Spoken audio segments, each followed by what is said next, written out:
o nosso pregador da noite, o presbítero Leandro.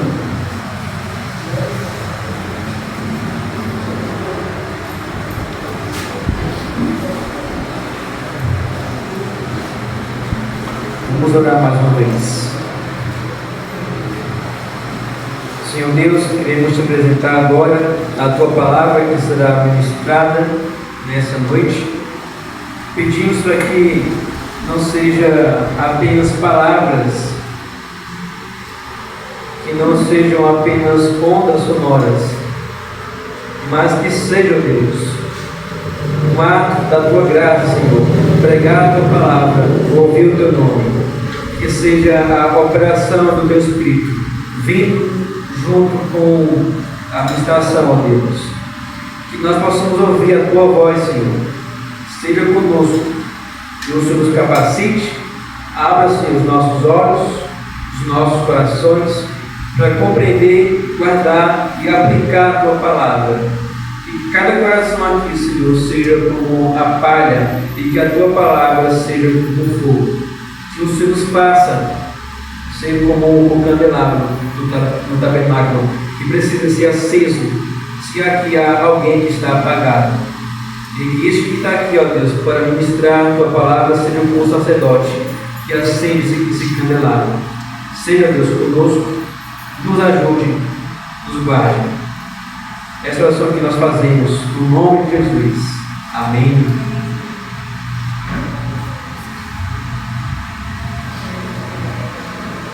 Graças a Deus, irmãos. Eita. Você levanta os olhos daqui e você não vê, né? Quando você vem pra cá, você vê aqui. Prazer, viu? Meus irmãos, abram comigo a palavra de Deus no Evangelho de João. João, capítulo 17.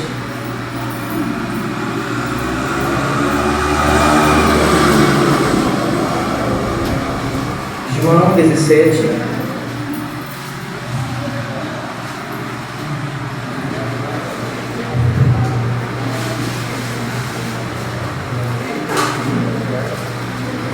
É importante que todos encontrem esse texto, João 17, a oração sacerdotal de Jesus.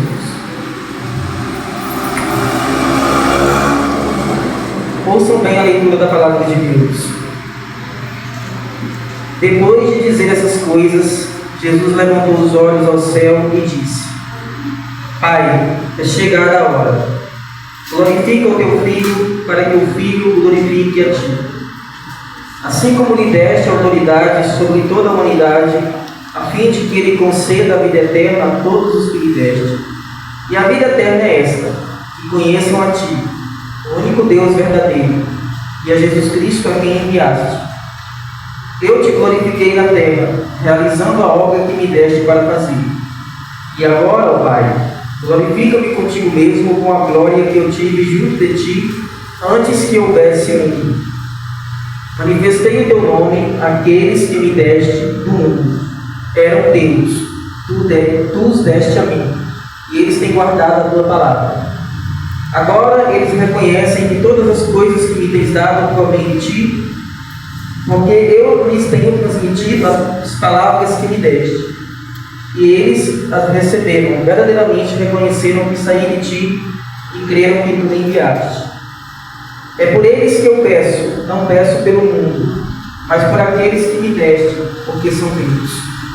Todas as minhas coisas são tuas, e as tuas coisas são minhas, e neles eu sou glorificado. Já não estou no mundo, mas eles continuam no mundo, enquanto eu vou para junto de ti. Pai Santo, guarda-os em teu nome que me deste, para que eles sejam um, assim como nós somos um. Quando eu estava com eles, guardava-os no teu nome que me deste. Eu os protegi, nenhum deles se perdeu, exceto o filho da perdição, para se cumprir a Escritura. Mas agora vou para junto de ti, e isto falo no mundo, para que eles tenham a minha alegria completa em si mesmos. Eu lhes tenho dado a tua palavra, e o mundo os odiou, porque eles não são do mundo, como também eu não sou. Não peço que os tires do mundo, mas que os guardes do mal. Eles não são do mundo, como também eu não sou. Santifica-os na verdade, a tua palavra é a verdade. Assim como tu me enviaste ao mundo, também eu os enviei ao mundo, e a favor deles eu me santifico, para que eles também sejam santificados na verdade. Parte final, parte verso 20. Não peço somente por estes, mas também por aqueles que vierem a crer em mim, por meio da palavra que eles falaram, a fim de que todos sejam um. E como tu, ó Pai, estás em mim e eu em ti, também eles estejam em nós, para que o mundo creia que tu me enviaste.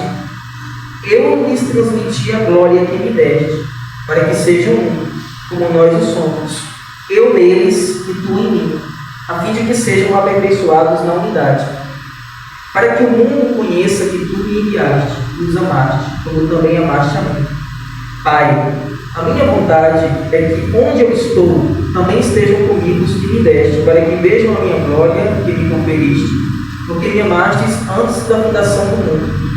Pai justo, o mundo não te conheceu, eu, porém, te conheci. E também estes reconheceram que tu me enviaste. Eu lhes fiz conhecer o teu nome, e ainda o farei conhecido, a fim de que o amor com que me amaste esteja neles, e eu neles esteja. Amém.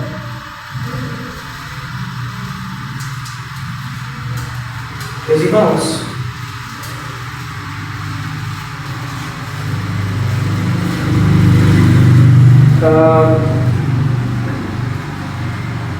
irmãos, o irmão Calvão falou aqui no momento da liturgia sobre membros, já agora na oração, e também sobre membros, pessoas apagadas, como o termo que ele usou. E o próprio Senhor Jesus Cristo disse que ele não apagaria a cana quebrada, não esmagaria a cana quebrada, nem apagaria a chama, a torcida que fumega, ou seja, aquele pavio que está quase apagando, ele não terminaria de apagar. Isso aponta para o fato de que Jesus, ele é bondoso, misericordioso, consolador, e ele não aplica mais dor àquele que já está sofrendo. Esse é um aspecto muito interessante da pessoa do Senhor Jesus Cristo.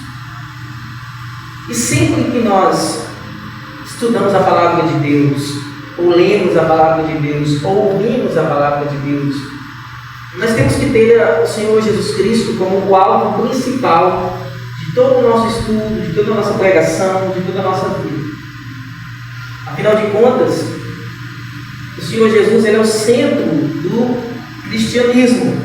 Todo o cristianismo, a religião cristã, gira em torno da pessoa e da obra do Senhor Jesus Cristo. Então, o cristianismo sem Cristo é a pior das falsidades, é a pior das mentiras. E quantas igrejas nós não vemos hoje que, apesar de terem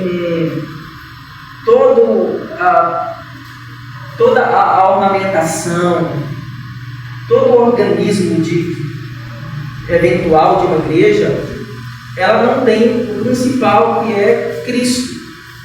E eu não estou falando apenas de uma igreja, das igrejas que nós consideramos como seitas ou mais distantes. Não. Eu estou falando em especial de muitas igrejas que têm boa doutrina, que são sadias teologicamente, mas que Cristo está fora delas.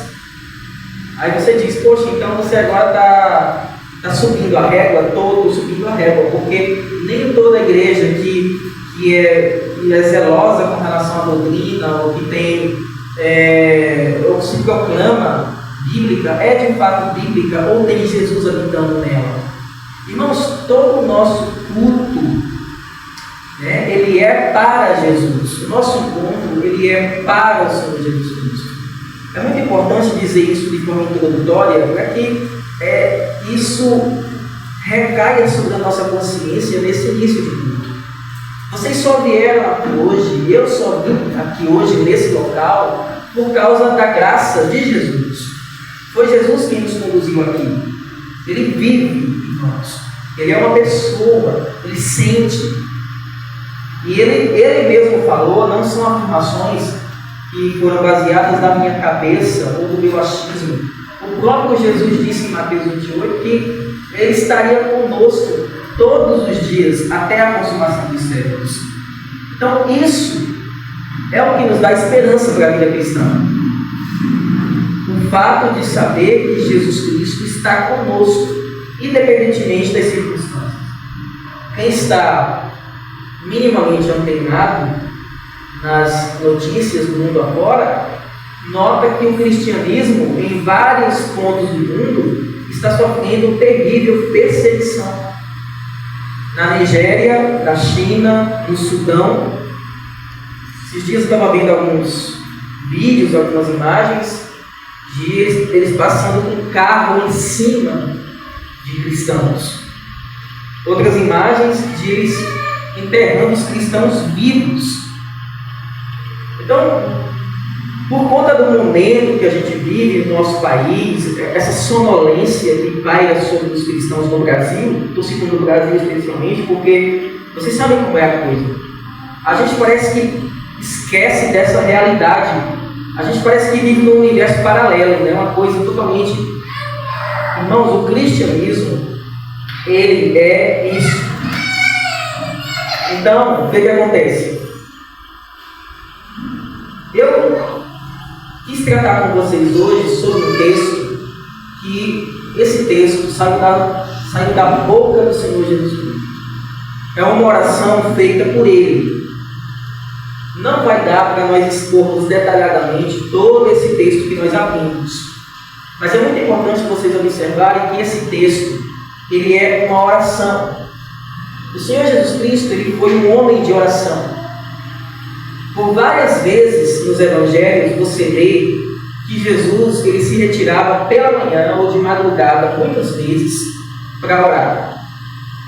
E em outras vezes ele estava com os discípulos e o texto diz que ele dava uma escapulida, né? Ele escapulia e ele se retirava sozinho a fim de orar. O Senhor Jesus Cristo, ele era Deus, ele não precisava orar. Só que nessa condição, nesse estágio, ele era homem. É muito importante a gente entender, meus irmãos, o que significa a humanidade de Cristo. O que significa o fato do Senhor Jesus Cristo ter se tornado homem. O texto de Isaías 53 chama ele de homem de dores, que sabe o que é padecer. Ele era um homem, carne da nossa carne, ele era não, né? Ele é carne da nossa carne e osso dos nossos ossos. Ele sofreu tudo que nós sofremos. Ele foi tentado em tudo, a nossa semelhança. Qual a única diferença? Mas sem pecado, diz a Bíblia. Então, é muito importante nós não apenas crermos em Jesus, mas crermos corretamente acerca da pessoa de Jesus. Jesus ele era homem e como homem ele assumiu a forma de servo e ele se humilhou. Nasceu de uma virgem. Você imagina a pessoa que cria entrar na própria história que ela criou. É isso que a gente está falando. João capítulo 1 diz que ele era o verbo e esse verbo estava com Deus e esse verbo era Deus. Diz mais, diz que ele estava no princípio com Deus, ou seja, na criação, quando Deus disse assim, façamos o homem à nossa imagem, esse está no plural, né? Façamos, ele mais quem? Ele e os anjos? Não. Ele e a Trindade, ele e Jesus, ele e o Espírito Santo. Façamos o homem à nossa imagem. Ele estava no princípio com Deus. E mais, João vai dizer, todas as coisas foram feitas por quem? Por ele, Jesus. E sem ele, nada do que foi feito se fez. Então, irmãos, esse é um aspecto muito bonito da pessoa do Senhor Jesus Cristo, porque revela a divindade de Cristo. Isso já lança por terra os testemunhas de Jeová e outras denominações que afirmam que Jesus não era Deus, ou então que era menos Deus do que Deus, Pai. Quando ele assumiu a forma de servo, quando ele assumiu a sua humanidade, ele próprio se limitou de usar o seu poder completo. Por exemplo, quando o Senhor Jesus Cristo disse que ninguém saberia o dia do retorno dele, a não ser o Pai. Significa que ele não era onisciente? Não. Mas que no exercício da humanidade de Cristo, ele limitou a sua onipotência, o seu poder, para se tornar um homem como nós. Não é que ele deixou de ser Deus. Em nenhum momento isso aconteceu. Então, essa oração, meus irmãos, foi a oração do Senhor Jesus Cristo próximo à sua crucificação, à sua morte. E quantas vezes nós nos queixamos da nossa oração, que nós não sabemos orar? Às vezes a gente fala com um irmão ou outro, né? Irmão, você quer orar? Aí o irmão diz, eu não consigo orar, eu não sei orar. Aqui nós temos um modelo da oração. A palavra de Deus, ela nos ensina como nós devemos orar, a forma como nós devemos orar. A própria palavra diz em Romanos que nós não sabemos orar como convém. Mas a nossa oração, ela deve ter o modelo da nossa oração, a forma da nossa oração, deve ser conforme a palavra ensina. Nós devemos orar conforme a vontade de Deus. Isso é muito importante. Porque não é apenas balbuciar palavras, não é apenas colocar palavras da boca para fora, mas é orar conforme a vontade de Deus. E para isso nós precisamos conhecer a Deus. Então você tem Daniel capítulo 9, você tem a oração de Daniel, você tem a oração de Neemias capítulo 1, você tem aqui a oração do Senhor Jesus Cristo. E através dessas orações, desses homens de Deus e do próprio Jesus, nós podemos extrair o modelo da nossa oração. Não é decretar as coisas para Deus, não é dizer o que Deus tem que fazer, ou exigir as coisas de Deus, mas orar conforme a vontade de Deus. E toda oração, meus irmãos, que é feita conforme a vontade dele, vai ser respondida. Amém? Então, eu quero observar com vocês, na nossa reflexão hoje, esse texto, tá? Vai ser um pouco mais... não vai ser tão profundo, versículo por versículo, porque ele é longo, mas eu quero observar de uma forma geral com vocês esse texto. Jesus ora aqui, a gente pode fazer 3 divisões desse texto. João capítulo 17, grave isso, grave esse capítulo. Depois vocês podem ler essa oração devagarzinho em casa. João capítulo 17, Jesus ora, dos versículos 1 a 8, ele ora por si mesmo, pelo seu próprio ministério. Depois, os versículos 9 a 19, Jesus ora pelos discípulos, ele ora pelos dele, pelo que Deus comprou, pelo que Deus entregou a ele, e ele comprou por seu sangue. E finalizando, dos versículos 20 a 26, Jesus ora por aqueles que ainda iriam crer nele, ou seja, Jesus ora por mim e por vocês. A oração do Senhor Jesus Cristo, ela tem um alcance, um longo alcance, para os crentes do passado, do presente e do futuro. E aqui, irmãos, como vocês podem observar no texto, o Senhor Jesus está num longo discurso, falando sobre a morte dele, falando em como ele seria odiado pelo mundo. Então, não é surpresa nenhuma que o mundo odeie a Cristo. Muito embora a gente fique perplexo com as notícias ou com o que a gente vê, né, das ofensas, das blasfêmias contra Jesus nas redes sociais, na mídia, contra a igreja, o fato de eu e você sermos taxados de idiotas, ignorantes e outras coisas mais que o mundo faz conosco, não é nenhuma surpresa em face daquilo que ele mesmo falou. E ele vinha já tratando dessa matéria, tá certo? Em todo o capítulo 15, capítulo 16 e agora no capítulo 17, né? Ele entra orando. E ele diz, depois de dizer essas coisas, que coisas? Todo o discurso que ele vinha falando antes, ele levanta os olhos ao céu e diz, Pai, é chegada a hora. Olha que coisa interessante. Isso aqui mostra uma relação de intimidade entre Jesus e o Pai. Jesus como homem, orando ao Pai, falando com o Pai. Em muitas outras passagens acontece a mesma coisa. Ele ergue os olhos ao céu, como por exemplo, no capítulo 11 do texto de João, ele ressuscita Lázaro. E antes da ressurreição de Lázaro, o texto diz que ele levanta os olhos ao céu novamente e ora a Deus. Porque aquele momento da ressurreição de Lázaro estava dentro dos planos de Deus. E naquele momento que Lázaro ia ser ressuscitado, Jesus ia ser glorificado por meio daquele milagre. Olha que coisa bacana. Tanto é que o milagre não aconteceu no dia que Lázaro morreu. O milagre não aconteceu nem 3 dias depois que Lázaro morreu, porque na cultura judaica, na cultura dos judeus, até 3 dias, até o 3º dia, uma pessoa podia ser ressuscitada. Pelas histórias de Elias, Eliseu, mas nunca após 3 dias. E o Senhor Jesus Cristo, no 4º dia, ele vai. E aí ele opera um milagre, mas é interessante observar a intimidade que Jesus tinha com Deus. Aqui na ocasião de Lázaro.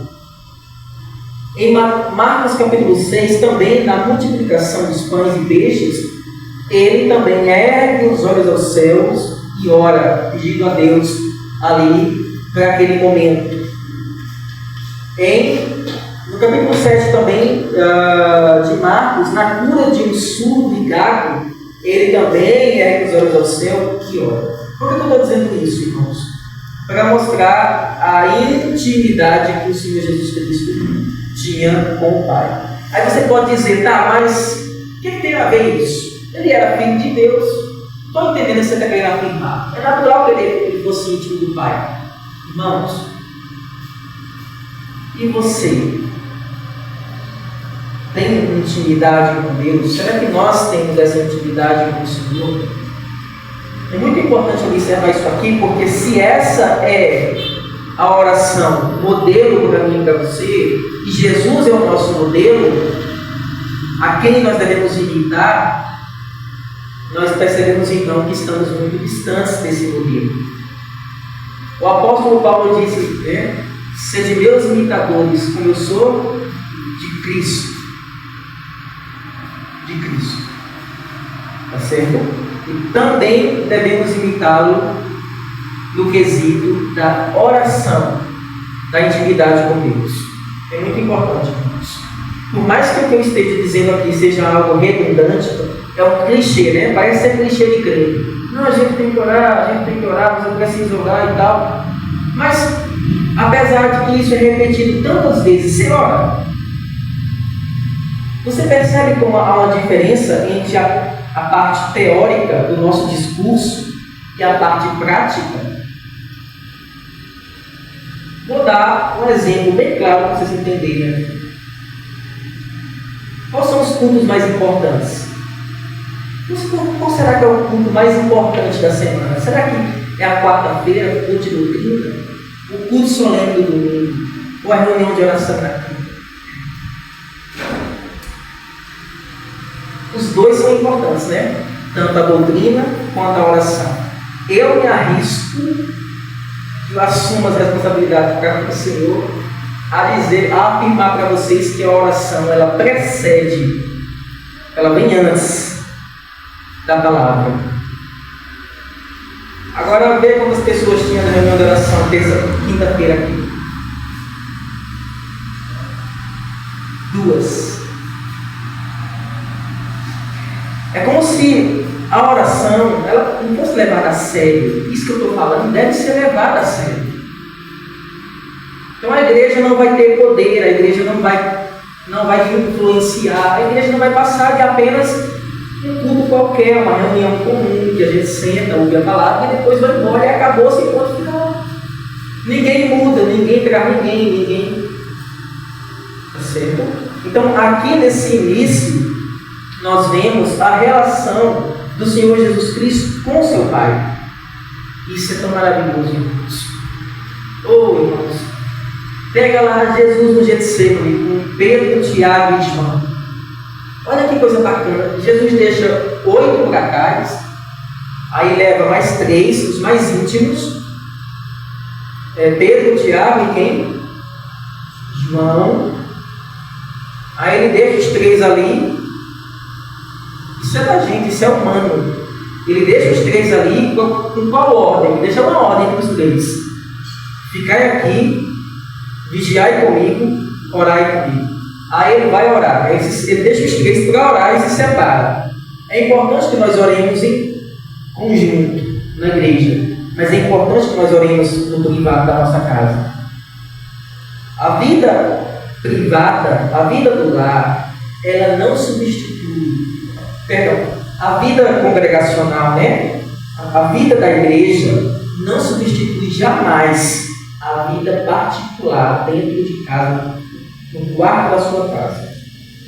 Leonardo Eberlin dizia isso, que nada substitui a sua vida devocional com Deus. E a gente faz exatamente o contrário. A gente prioriza o culto congregacional quando a gente está junto, e isso é só 1 horinha, 2 horas no máximo por semana, né? Durante os dias que a gente se reúne. Mas e a vida particular? E aqui nós percebemos a intimidade que o Senhor Jesus tinha com o seu Pai. Lembrando, mais uma vez, que ele era homem. Mas também nós enxergamos aqui no texto, irmãos, a hora certa. Há uma hora certa e uma hora determinada para tudo. E Deus, ele é soberano sobre o tempo. Deus é soberano sobre o tempo. Olha o que ele diz aí no verso 1. Pai, é chegada a hora. É chegada a hora. Em muitos outros textos, nós vemos o Senhor Jesus dizendo que ainda não chegou a minha hora. Em João capítulo 2, por exemplo, no casamento ali em Caná da Galileia, o primeiro milagre que Jesus fez, Maria chega para ele e diz, acabou o vinho, eles não têm mais vinho. Aí Jesus diz o quê? Diz, mulher, o que tenho eu contigo? Ainda não é chegada a minha hora. É chegada a hora. Tudo o que Cristo fez, ele fez dentro do tempo determinado. Sua morte, sua ressurreição, sua vinda. Tudo que ele fez aqui também, seu ministério, cada ato foi feito dentro do tempo. E isso é muito importante que nós entendamos, porque nós somos muito apressados. Nós somos a geração de hoje, né? Muito rápido. Então, com Deus, irmãos, não é assim. Tá certo? Então, se nós sabemos que com Ele foi no tempo e no tempo certo, se a sua vida foi dentro do tempo, a sua volta também será dentro do tempo. Ele virá no tempo estabelecido pelo Pai. Não antes, não depois. E uma vez que nós não temos controle sobre o tempo, uma vez que nós não conseguimos dominar o tempo, nós devemos então aprender a revir o tempo. Nós devemos aprender a aproveitar o tempo e a não perder o tempo. E isso é difícil, né? Numa sociedade virtual, dessa que nós vivemos, é fácil a gente perder o tempo. Então, irmãos, ainda não era chegada a hora dele ser crucificado, não era chegada a hora dele ser morto ainda. Tinha que esperar um pouco mais. Então, o Senhor é soberano sobre o tempo. Mas, meus irmãos, como eu disse a vocês, dos versículos 1 a 8, Jesus ora por si mesmo, pelo seu ministério. E aí, ele, no versículo 2, ele diz que recebeu toda a autoridade sobre toda a humanidade, e isso com uma finalidade. Qual o propósito da vinda do Senhor Jesus Cristo? Por que ele veio? João capítulo 3 diz que ele veio, como missionário. Jesus Cristo foi um missionário de Deus. Se eu não me engano, foi David Livingstone, foi um homem que foi missionário na África. Um leão, né? Quase que arranca o olho dele na África. E perguntaram para ele, por que você fica aqui na África ainda? Depois de quase ter morrido. Ele disse, por causa da presença de Jesus, que está comigo. E David Livingstone, ele disse assim, Deus só teve um filho e fez dele um missionário. Então, o propósito da vinda do Senhor Jesus Cristo foi para que Ele concedesse a vida eterna, versículo 2. Ele concedesse a vida eterna. Então, irmãos, olha, não tem relativismo aqui, tá? Não tem universalismo aqui. O que é o universalismo?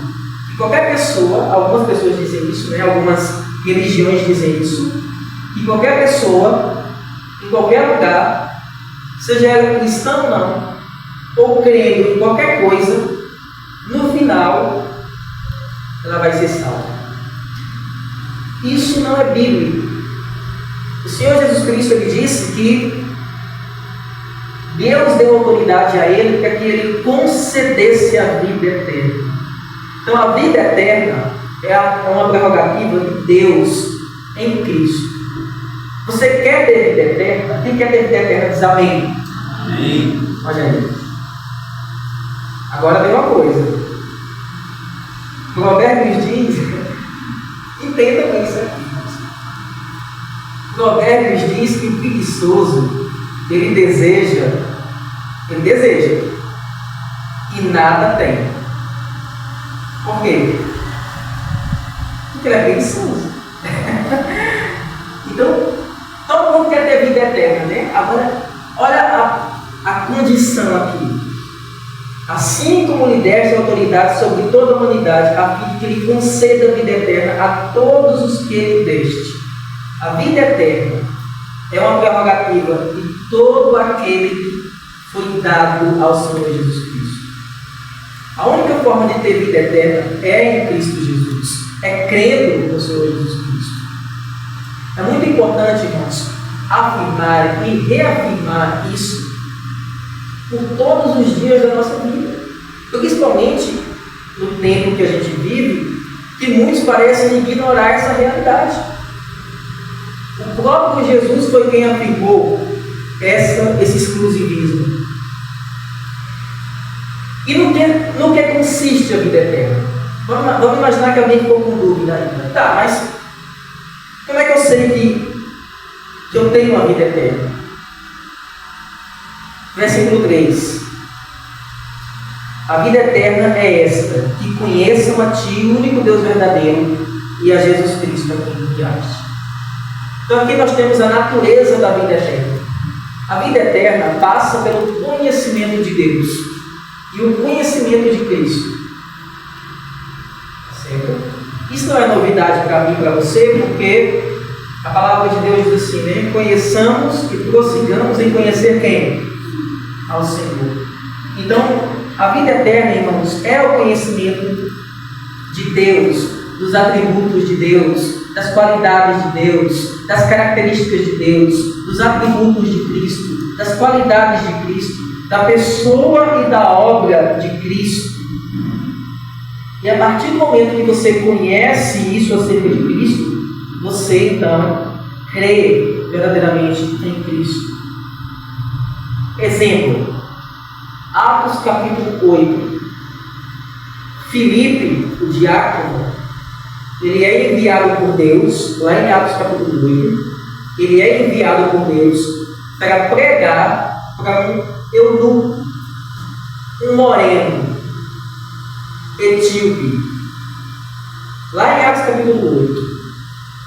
A Bíblia diz que esse homem, esse etíope, né, ele tinha ido adorar em Jerusalém. Olha que coisa. E diz que ele era um homem temente a Deus. Quantas pessoas que nós vemos que são sinceras, que dizem que acreditam em Deus, e eu acredito que elas acreditam. Mas não basta apenas crer teoricamente. precisa crer corretamente. Tem pessoas que são sinceras, mas não têm fundamento na verdade. E a sinceridade delas não vai passar de bolha de sabão no final do juízo. Porque a nossa sinceridade, a nossa crença, ela tem que estar fundamentada no que a palavra de Deus ensina acerca de Jesus. Então, meus irmãos, é necessário conhecer acerca de Deus e acerca de Cristo e toda a obra da redenção. Tá certo? A vida eterna é que conheçam a Deus como o único Deus verdadeiro. Jesus disse isso num período em que o povo era idólatra. Então, a crença em Deus como o único Deus verdadeiro deveria ser ali restaurada. A sociedade era idólatra.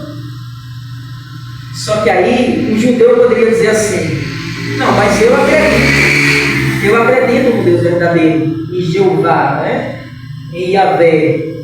A gente acredita no Deus verdadeiro. Aí Jesus disse: e a Jesus Cristo a quem enviaste. Porque a crença em Deus, separada da crença em Jesus, também não serve. Vocês estão entendendo, meus irmãos? Amém? É muito importante vocês discernirem isso. Nós estamos analisando a oração dele, de Jesus. Certo? Então não basta apenas crer, mas crer corretamente. O que mais, meus irmãos? Nós aprendemos aqui, ainda dos versículos 1 a 8, sobre a obediência de Cristo. Olha o que diz o versículo 4 e 5. Eu te glorifiquei na terra, realizando a obra que me deste para fazer. Vocês lembram daquela passagem que Jesus, os discípulos chegam, aí diz assim: Rabi, come com Jesus, né? Mestre, come. Mestre, bebe. Aí Jesus disse assim: uma comida eu tenho que vocês não conhecem. É isso. O que é? É fazer a vontade do meu Pai. Irmãos, o Senhor Jesus Cristo, ele é chamado de servo sofredor.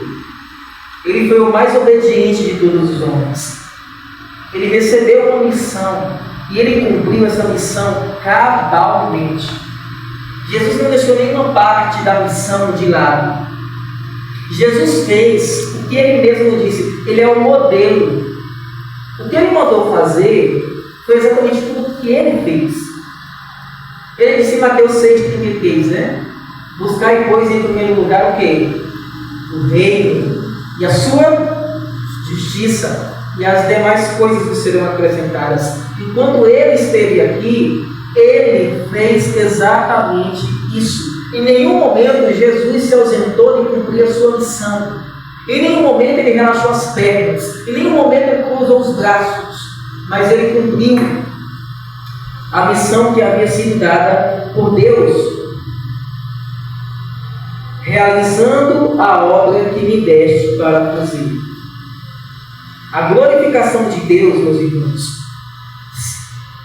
ser dada glória a Deus, não significa necessariamente o levantar de mãos no culto.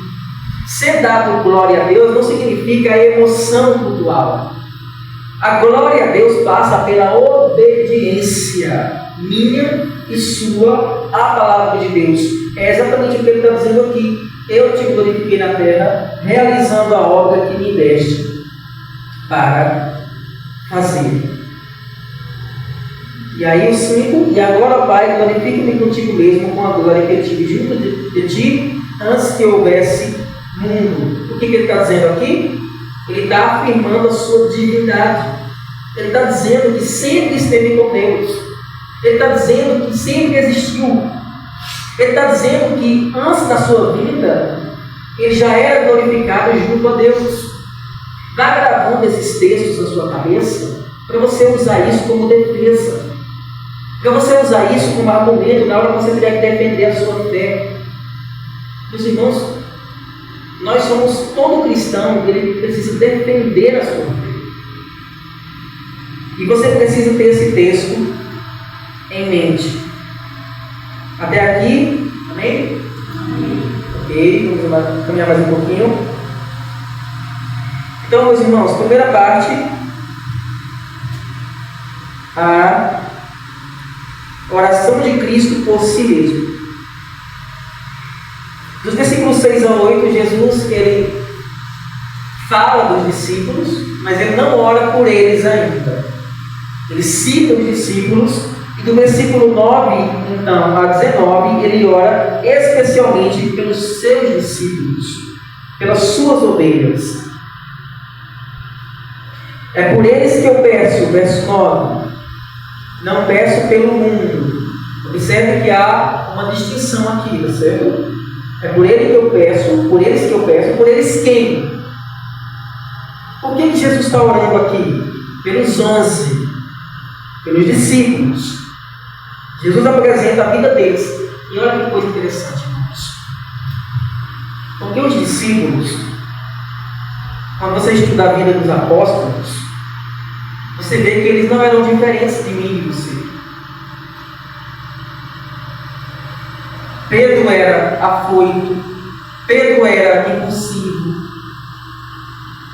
Pedro era estável, ou era 8, 80.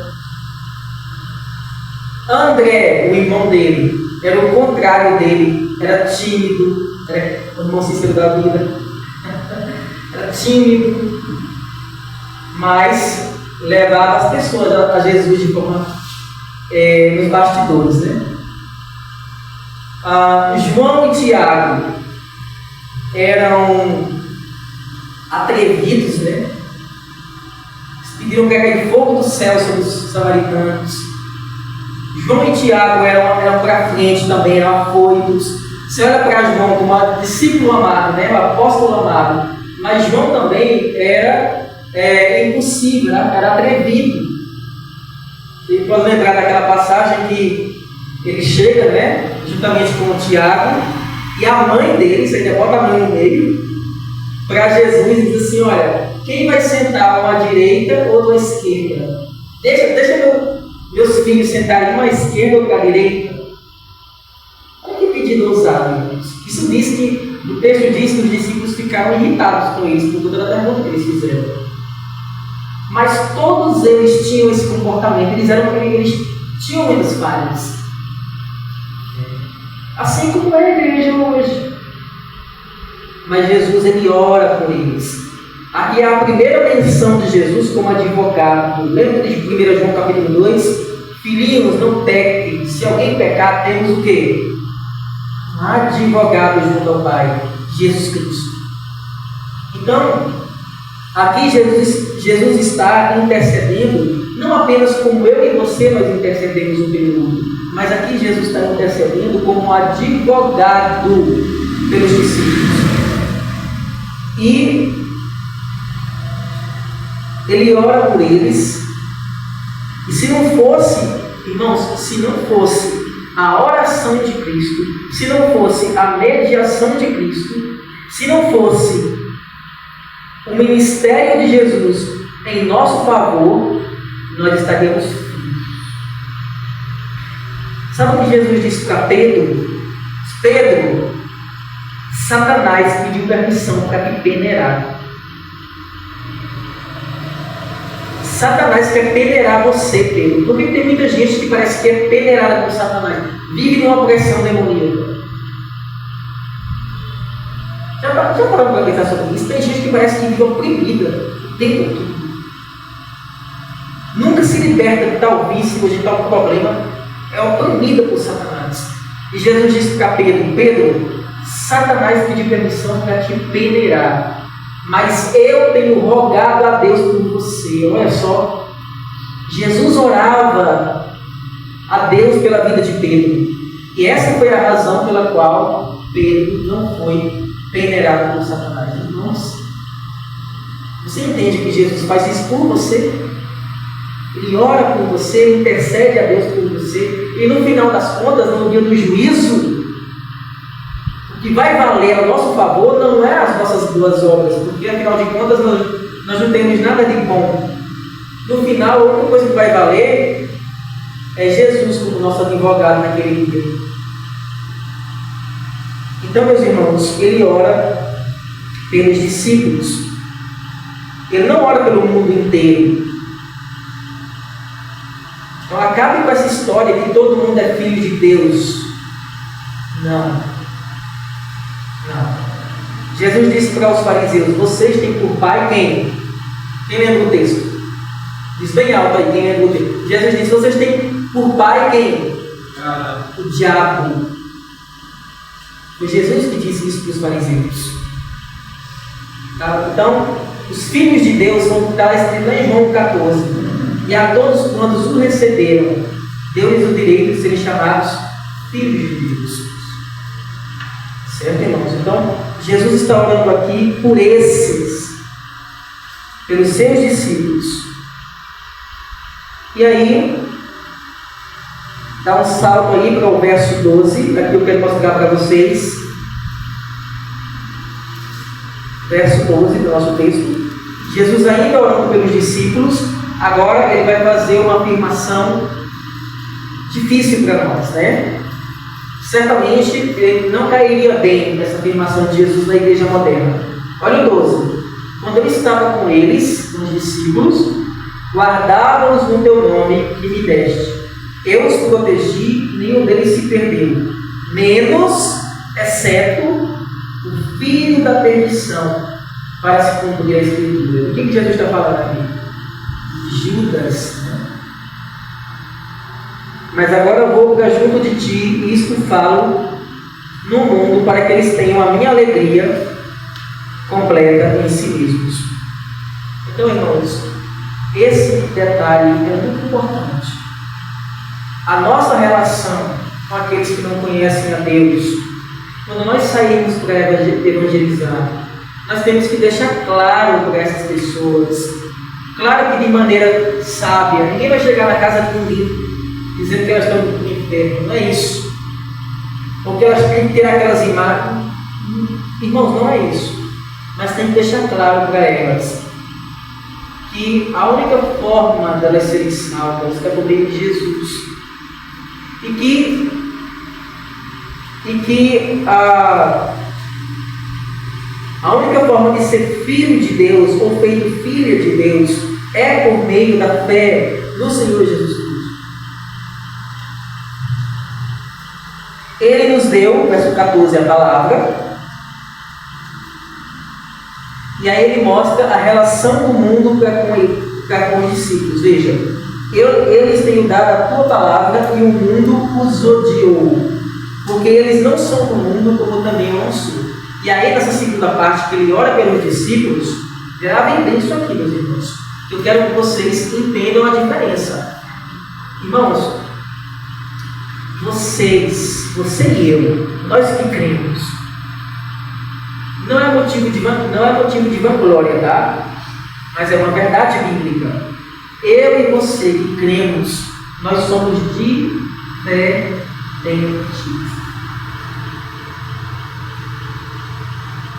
Cada um de vocês, não devemos nos comportar do mesmo modo que os mundanos se comportam, porque nós somos diferentes.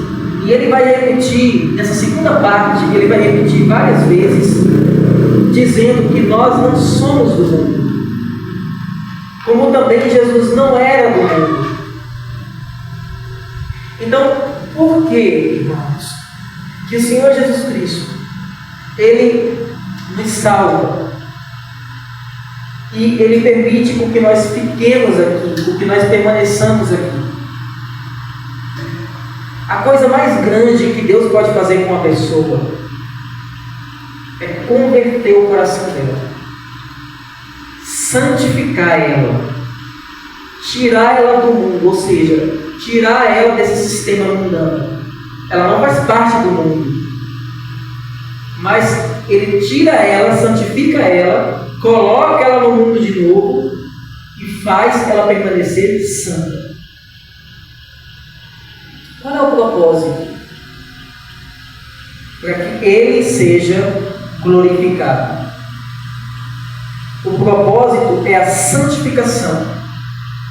Olha o versículo 17. Santifica-os na verdade, a tua palavra é a verdade. 18. Assim como tu me enviaste ao mundo, observe que o nosso ministério é o mesmo ministério de Cristo. Eu não estou falando apenas dos líderes. Todo cristão é um missionário. Amém, irmãos?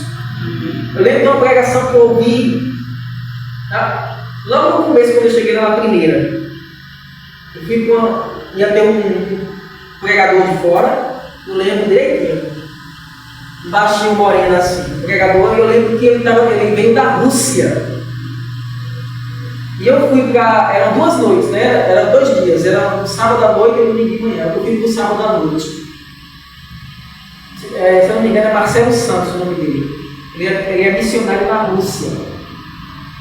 E, irmãos, ele passou as experiências dele, as perseguições, os sofrimentos que ele passou lá na Rússia. E uma coisa bem interessante, um detalhe que ele citou, que ele fez parte, eu não lembro se da comissão, alguma coisa interna, da seleção brasileira. Ele até mostrou as fotos dele com o pessoal, né? Só que ele foi missionário na Rússia. E aí, irmãos, ele disse assim, chegou na igreja em Recife, na igreja de Boa Viagem, esse que colocou um cartaz nas cadeiras, reservado para missionário, reservado para os missionários. Aí que o pessoal começou a chegar na igreja, né, para o culto, e ninguém sentava naquelas cadeiras, porque estava escrito lá que era para missionário. Ninguém sentava nas cadeiras, todo mundo ia sentar lá para trás. O que vocês acham? As pessoas achavam que missionário era só aquele que colocava a mochila nas costas e ia para o outro lado do Brasil, todo mundo pregar o evangelho. Não! Todo cristão é o quê? É um missionário. E todo coração sem Cristo é um campo missionário. Então, se você tem que atravessar a rua para pregar para o vizinho, você é um missionário. Se você tem que pregar para o seu tio, para a sua tia, seu sobrinho, você é um missionário, uma missionária. E o nosso ministério, ele é semelhante ao de Cristo. Ele diz, assim como tu me enviaste ao mundo, também eu os enviei ao mundo. Agora, olha o 19, irmãos, o ministério de Cristo. E a favor deles, eu me santifico, para que eles também sejam santificados. Irmãos, eu vou finalizar, a gente não tem mais tanto tempo. Isso aqui é profundo. Leia esse texto em casa depois, devagarzinho. Leiam e meditem sobre esse texto, para vocês verem que riqueza tem aqui. Dos versos 20 a 26, irmãos, ele termina orando por aqueles que ainda iriam crer no futuro, por mim, por vocês, e por aqueles que vão crer ainda até o final dos tempos. Olha o 20, né? Não peço somente por estes, mas também por aqueles que vierem a crer em mim, por meio da palavra que eles falarem, a fim de que todos sejam um. E aqui ele ora pela unidade da igreja, veja só, a fim de que todos sejam um, e como tu, ó Pai, estás em mim e eu em ti, também eles estejam em nós, para que o mundo creia que tu me enviaste. Quando grava aqui, a gente está chegando no fim. Quando é que o mundo vai olhar para mim e para você e vai ser influenciado por mim e por você? Quando é que isso vai acontecer? A partir do momento que a nossa relação com Deus ela for mais íntima. Jesus disse, assim como eu e o Pai somos um, importa que a igreja também sejam uma conosco. Aí ele está dizendo, para que o mundo creia que tu me enviaste. Então, o mundo só vai crer que Deus enviou Jesus, e que Jesus é Filho de Deus, e que só Jesus salva, a partir do momento que eu e você, meus irmãos, nos dedicarmos a termos mais intimidade com Deus. E isso custa caro. Porque isso custa algumas marquinhas no joelho. Isso custa algumas olheiras. Mas é olheira, não é porque ficou no WhatsApp, no Instagram, no Facebook, até tarde da noite, não. É a olheira que ficou orando na vigília da noite, ou de madrugada, pela igreja, pelo trabalho, pelo evangelismo, pela família. Aí sim, tá certo? Então, a relação com o Pai. E aí ele ora pelo aperfeiçoamento dos santos na unidade.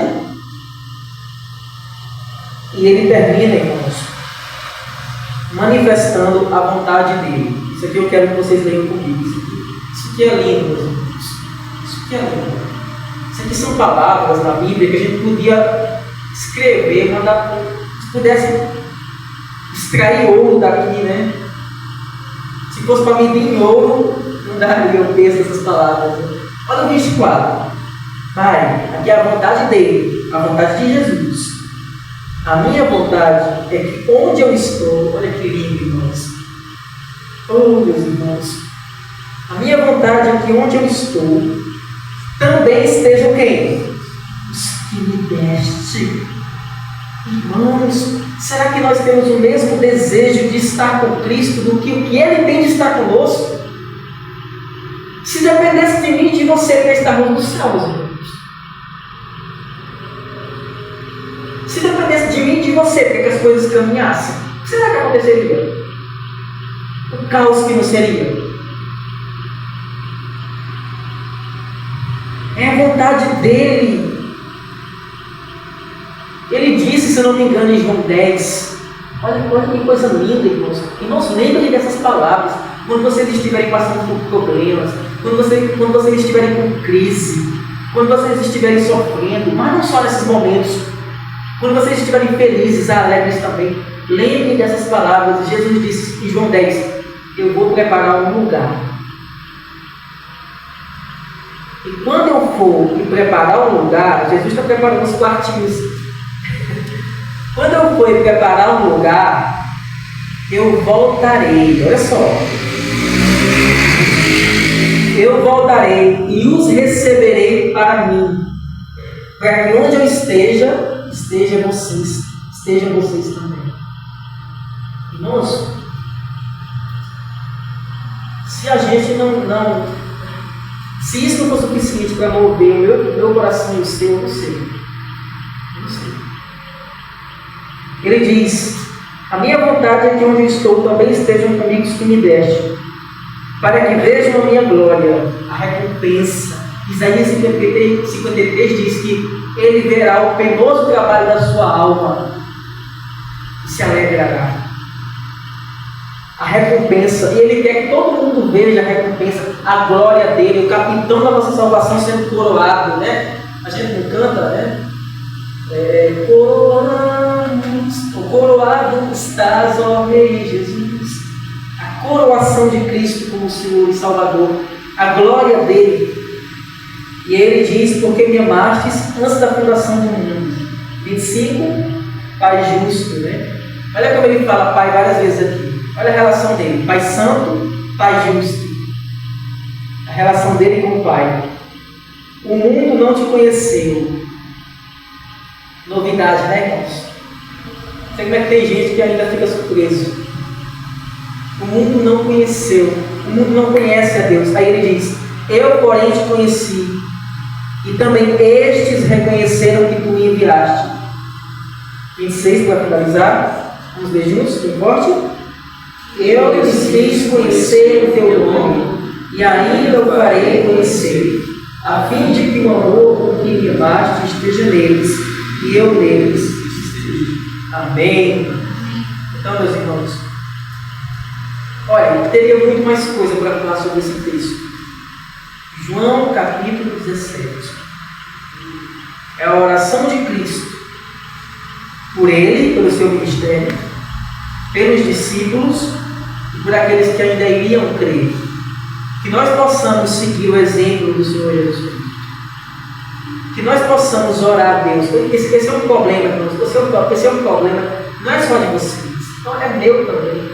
A dificuldade para orar, eu sei que é assim. De acordar de madrugada, de acordar cedo, né? Ele tem tanta demanda na semana. Alguém falou aqui esses dias, você acordar domingo 5 da manhã. Mas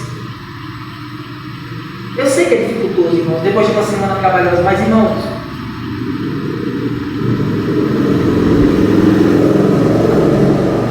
tem um fator que é motivador. Primeiro, o exemplo de Jesus. Jesus fez isso. Ou vocês acham que Jesus era preguiçoso, ele não tinha nada para fazer? Ele não parava, irmãos. O ministério de Jesus era ativo. Mas ele acordava de madrugada, de manhã e ia orar. Às vezes ele se separava para ir orar. A gente precisa... A reunião dos cristãos ela é maravilhosa, mas às vezes a gente precisa deixar um pouquinho e ficar sozinho com Deus. E tem a família, tem o marido, tem a esposa, tem o filho, tem o sobrinho, tem o vizinho, tem o colega de trabalho que você está vendo todo dia, tem o rapaz do Uber, tem o fulano da padaria, o Beltrano da pizzaria, que estão indo para o inferno.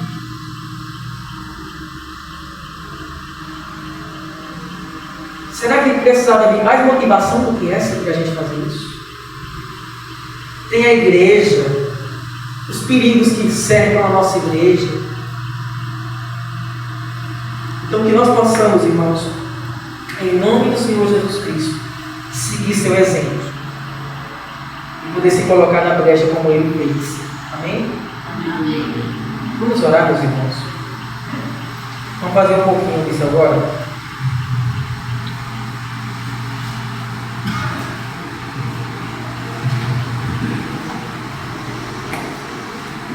Vamos orar.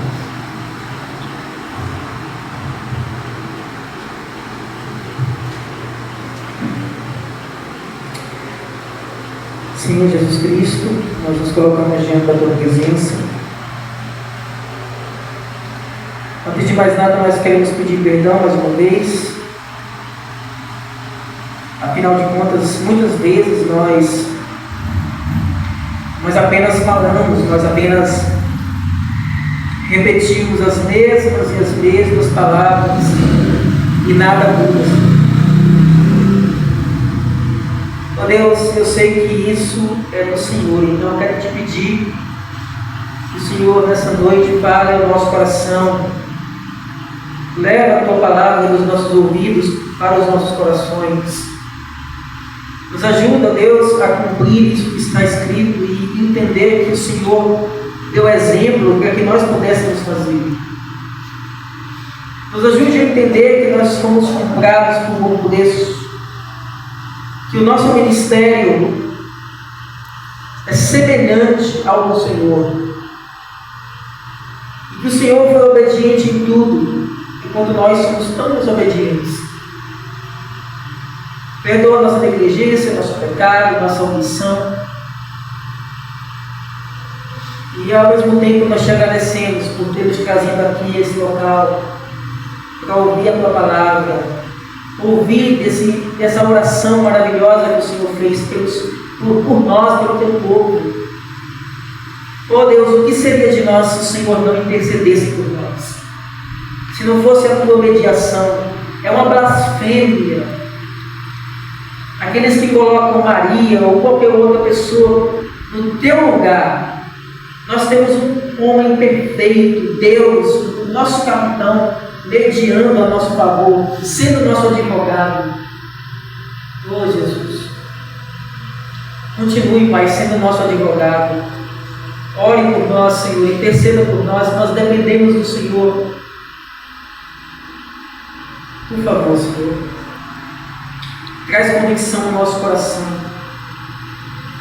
Que nós possamos, ó Deus, enxergar a beleza da Tua santidade, da Tua palavra, os Teus estatutos, as Tuas leis. poder, ó Deus, ter mais convicção do que está em jogo.